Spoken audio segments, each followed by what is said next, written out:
বলে আদম শাফি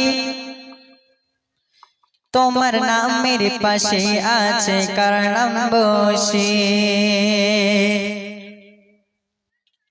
এখন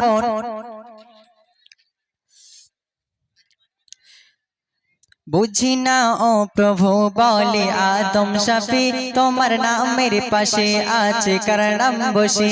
জান্নাতের পাতায় পাতায় লেখা আছে তার নাম কি, তার পরিচয় তিনি কি বড়ই মহান। বলে আল্লাহ তাআলা ও গো শাফিউল্লাহ, বলে আল্লাহ তাআলা ও গো শাফিউল্লাহ, সে যে প্রাণের প্রিয় হৃদয়ে যার ছবি। ইয়া নবী ইয়া নবী ইয়া নবী ইয়া নবী ইয়া নবী ইয়া নবী ইয়া নবী ইয়া নবী ইয়া নবী ইয়া নবী ইয়া নবী ইয়া নবী।